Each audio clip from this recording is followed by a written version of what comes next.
Hello guys, good afternoon. Ah, 12:49 PM na po. So, tulog si Angelo kasi may lagnat siya. Kagabi lang yung lagnat niya. Pinainom ko siya ng gamot kanina. Ay, kagabi. Pero hindi naman kasi gamot ng anak ng kapatid ko yun. So, stock na gamot. Wala kaming nabili dahil wala nga kaming pambili ngayon. So, madilim. Sobrang tulog siya. Ngayon lang niya natutulog kasi nga may sakit siya. Pero pag wala, di talaga yan natutulog sa tanghali. So, ayun, naawa ako sa kanya kasi nga, hindi siya, pag hindi kasi siya, sa gamot, so hindi nawawala yung lagnat niya.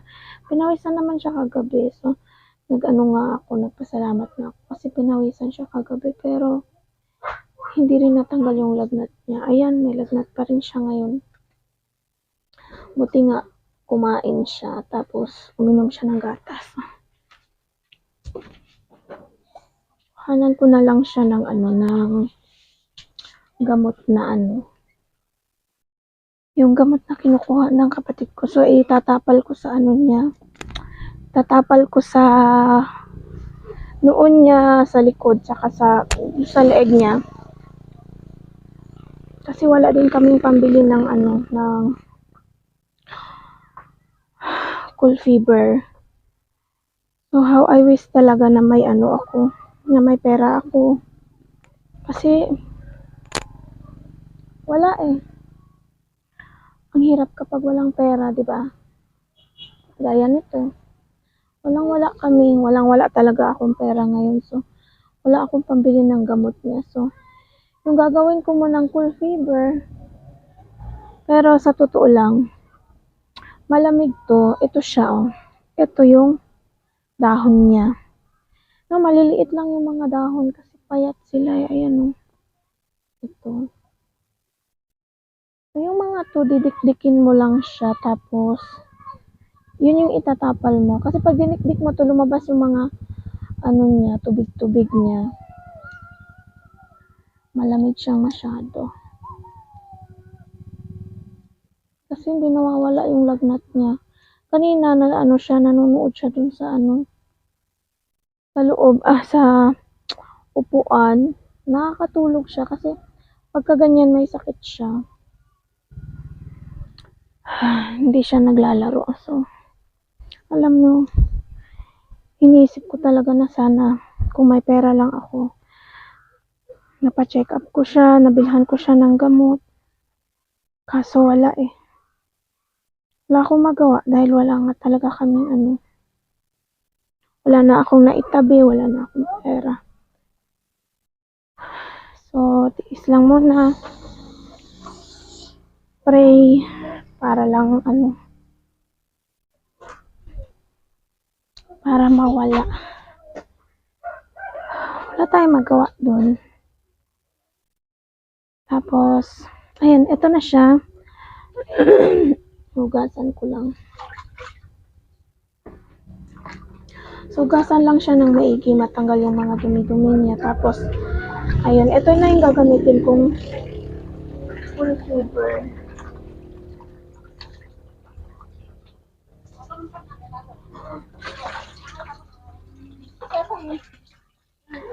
Yung gamot ng anak ng kapatid ko kagabi, pinainom ko siya. Kotra yung pangalan niya, pero hindi siguro yung anak ko.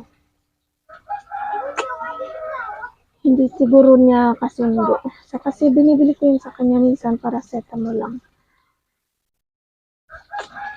Wala na. Tapos ngayon, wala eh. Wala tayong magawa kasi wala. Hindi nawawala. Kaya ayan, tulog siya ngayon. Ayan. And then, yan siya. Ito na yung pandiktik ko. Didiktikin ko lang siya kasi para maitapal ko sa niya. Sa noon niya. So, ganyan lang. Didiktikin ko lang siya.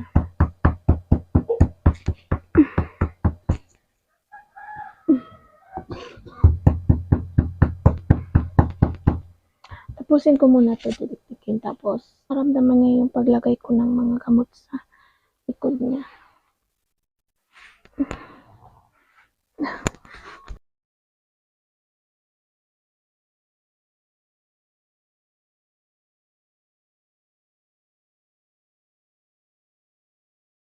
Kailangan dahan-dahan kasi nagigising siya.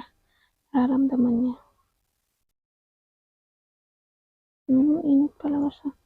Hindi naman talaga totally sobrang mainit siya. Kaya lang, kailangan ko siyang lagyan nito kasi ang hilo pa naman pag magkasakit. Ang hirap. Ang hirap pagalingin. So,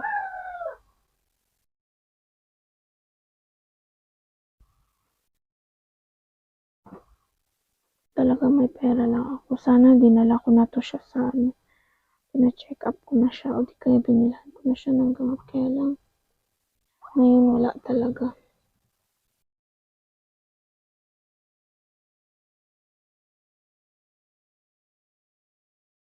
Kasi, kailangan lagyan ng ng yung cellphone niya, nalagay niya dito sa tabi niya. Kailangan lagyan siya ng lalo na dito sa noon niya.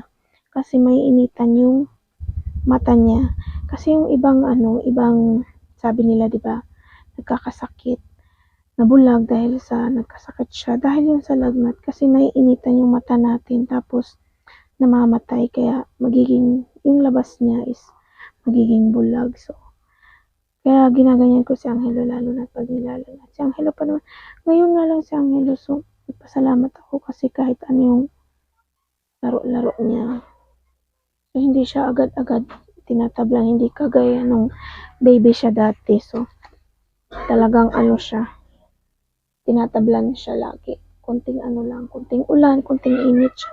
Or kunting lamig sa kanya. So, siya, nilalagnat siya. Pero ngayon, hindi na masyado. So, sa tagal namin dito, parang 2 beses pa lang siya nagkalagnat. Pero ngayon, yung una, nabilhan ko pa siya ng gamot noon. Pero ngayon, walang-wala talaga kaming pera. So, walang-wala na akong pera. Wala na akong pambili. Kaya, super, yung super nakakalungkot kapag mahirap ka. Kasi mahirap talaga maging mahirap. Kasi, wala kang magawa pagka ganito. Ayun, so, katatapos ko lang magtapal ng mga herbal dyan sa likod ni Angelo, tsaka sa dibdib, sa noo para hindi mainitan yung mata niya. Syempre, kailangan protektahan yung mata.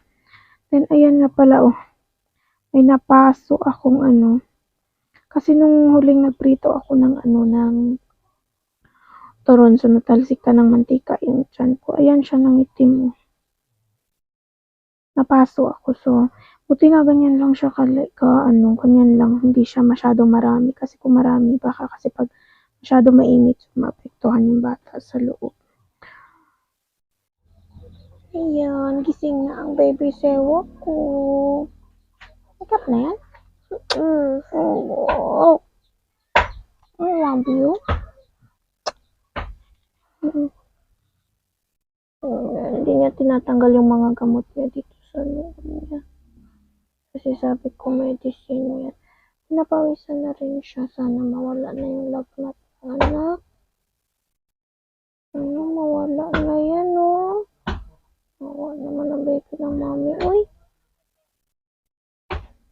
Nagising siya kasi sobrang nainitan na siya sobra kasi grabe yung pawis niya kanina. Namasa-masahe ko yung mga dito niya. Ayun, so natulog na si Angelo. Pinakain ko siya kanina ng champurado kasi nga nag-request siya ng champurado. Gusto niya, yun yung kainin niya. So sabi ko kanina, magluluto ako. So hinintay niya, hindi siya natulog. Nagluto muna ako. Then pagkatapos niya kumain, ayan, natulog na siya. Ayan na siya. Kawawa naman ang baby ko. Ayan. Natulog na siya. Sabi ko kanina, bago siya matulog, magdede siya. Tapos nagsabi siya na Waiter, mami. Later niya is waiter. So, pinupunasan ko siya ng ng maligamgam na tubig na may halong vinegar. Kasi, yung vinegar, nakakatulong din yun para mawala yung lagnat. So, hindi naman siya masyado hindi naman masyado mataas yung lagnat niya. Kaya lang, hindi pwede kasi baka makabuelo yung lagnat. So, hindi pwede.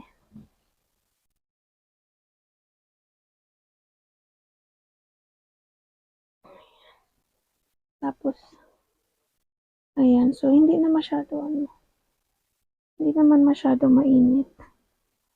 Tapos, kinagaran ko lang siya ng 2 kumot. Yung 2 kumot namin sa kanya.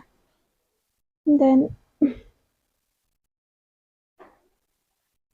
wow, kasi kumain talaga siya kanina kahit na sama yung pakiramdam niya. Talagang kumain siya. Basta yung ni-request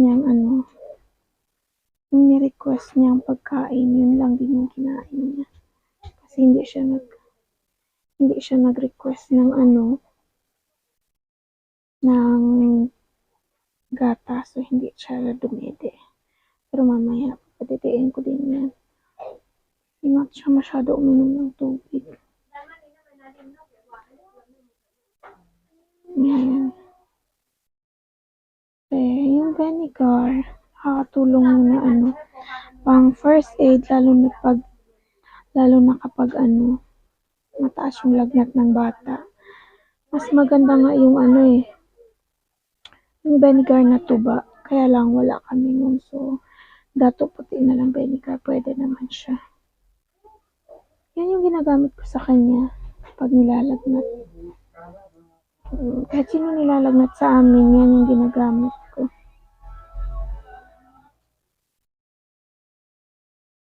Ano naman yan?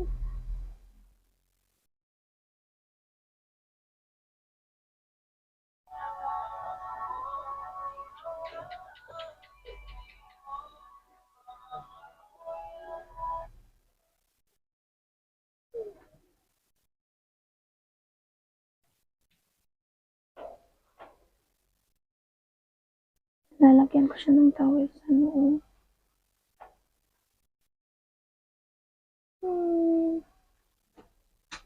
Na. Ayun, so nanghingi ng gatas si Angelo, tinimpla ko siya. Ayan, nagising siya. Kasi nilagay ko sa bibig niya yung gatas. Okay na yan, at least may laman yung tiyan niya. And then kumain siya ng champurado. So, thank you guys for watching. I hope na suportahan niyo ako sa aking YouTube channel dahil ganito po kahirap yung buhay namin. Kahit gamot niya, kahit paracetamol. So, hindi ko talaga mabili. So, wala siyang gamot ngayon.